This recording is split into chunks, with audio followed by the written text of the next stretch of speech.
बिस्मिल्लाहिर्रहमानिर्रहीम। दोस्तों अस्सलाम वालेकुम।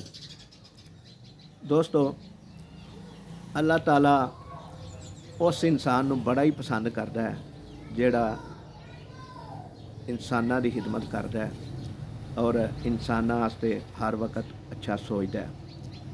अल्लाह ताला उस इंसान ਦੇ ਉੱਤੇ अपनी रहमत भेजनी शुरू कर दिंदा है। लेकिन ਉਹਦੇ ਮੁਤਬਾਦਲ अगर कोई इंसान ਦੇ ਅੰਦਰ ਗਰੂਰ ਪੈਦਾ ਹੋ ਜਾਏ ਔਰ ਇਨਸਾਨਾਂ ਨੂੰ ਹਕਾਰਤ ਨਾਲ ਵੇਖਣਾ ਸ਼ੁਰੂ ਕਰ ਦੇਵੇ ਤੇ ਅੱਲਾਹ ਤਾਲਾ ਫਿਰ ਉਹਨੂੰ ਉਸੇ ਤਰੀਕੇ ਦਾ ਅਜਰ ਦਿੰਦਾ ਹੈ। ਜਿਹੜਾ ਇਨਸਾਨੀਅਤ ਦੀ ਖਿਦਮਤ ਕਰਦਾ ਹੈ ਉਹਨੂੰ ਅਜਰ ਉਸ ਤਰੀਕੇ ਦਾ ਮਿਲਦਾ ਹੈ, ਤੇ ਜਿਹੜਾ ਇਨਸਾਨਾਂ ਨੂੰ ਹਕਾਰਤ ਨਾਲ ਵਹਿੰਦਾ ਹੈ ਔਰ ਅੰਦਰ ਗਰੂਰ ਪੈਦਾ ਕਰ ਲੈਂਦਾ ਹੈ ਤੇ ਅੱਲਾਹ ਤਾਲਾ ਫਿਰ ਉਹਨੂੰ ਵੀ ਉਹਦਾ ਜਵਾਬ ਉਸੇ ਤਰੀਕੇ ਨਾਲ ਦਿੰਦਾ ਹੈ।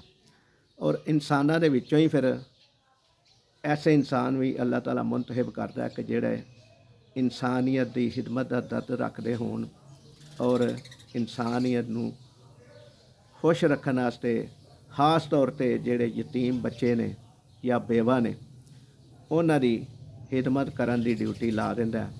और वो खुश नसीब लोग हुंदे ने जेड़े अल्लाह ताला के हुक्म के मुताबिक चलते ने और अपनी ज़िंदगी गुजारते हैं। ते जेड़े मगरूर करते हैं अल्लाह ताला उन्होंने दुनिया ते रसवा भी कर दिंदा है, क्योंकि अल्लाह ताला फरमांदा है कि तू इंसानां वास्ते बेहतर कर, मैं तेरे वास्ते बेहतर करांगा।